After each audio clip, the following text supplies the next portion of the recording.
Breaking news చూస్తున్నాం. Delhi liquor కేసులో ED విచారణకు మరోసారి కేజ్రీవాల్ డుమా కొట్టారు.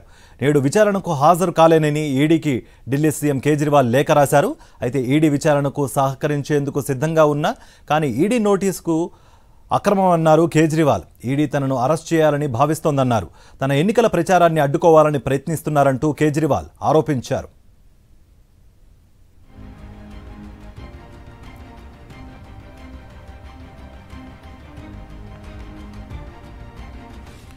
ఢిల్లీ లిక్కర్ కేసులో ఈడీ విచారణకు మరోసారి కేజ్రీవాల్ డుమా కొట్టారు. నేడు విచారణకు హాజరు కాలేనని ఈడీకి ఢిల్లీ సీఎం కేజ్రీవాల్ లేఖ రాశారు.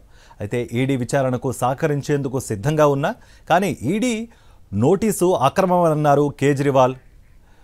ఈడీ తనను అరెస్ట్ చేయాలని భావిస్తోందన్నారు. తన ఎన్నికల ప్రచారాన్ని అడ్డుకోవాలని ప్రయత్నిస్తున్నారంటూ కేజ్రీవాల్ ఆరోపించారు. ఇదే అంశానికి సంబంధించి మరింత సమాచారం మా ప్రతినిధి వెంకటేష్ అందిస్తారు. వెంకటేష్, ఢిల్లీ లిక్కర్ కేసులో ఢిల్లీ సీఎం అరవింద్ కేజ్రీవాల్ కు ఈడీ నోటీసులు జారీ చేసింది. సో ఆ నోటీసుల ప్రకారం ఈ రోజు అరవింద్ కేజ్రీవాల్ ఈడీ ముందు హాజరు కావాలి. కానీ ఈ రోజు ఈడీ విచారణకు రావడం లేదని ఈడీకి మరోసారి ఆయన లేఖ రాశారు. వరుసగా ఇది మూడోసారి ఆయన విచారణకు డుమ్మ కొడుతున్నారు. వరుసగా ఆయన డుమ్మ కొడుతున్నటువంటి నేపథ్యంలో ఈడీ ఎలాంటి చర్యలు తీసుకుంటుందనేటువంటి ఒక సస్పెన్స్ నెలకొంది.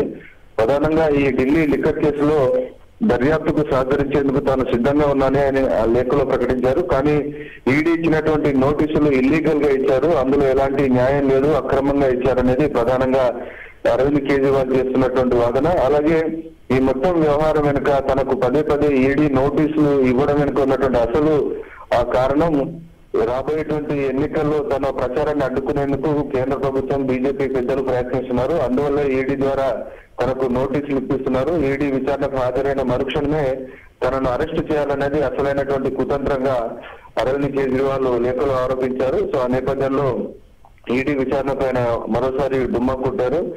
సో ఈ పరిస్థితుల మధ్యలో ఎన్ఫోర్స్మెంట్ డైరెక్టరేట్ ఎలాంటి చర్యలు తీసుకుంటుందన్నది మనం వేచి చూడాలి. వరుసగా ఆయన 3 సార్లు నోటీసులకు స్పందించకపోవడం, రాకపోవడం, ఆ నేపథ్యంలో ఈడీ ఎలాంటి చర్యలు తీసుకుంటుంది, కోర్టును ఆశ్రయించేటువంటి అవకాశం ఉంది.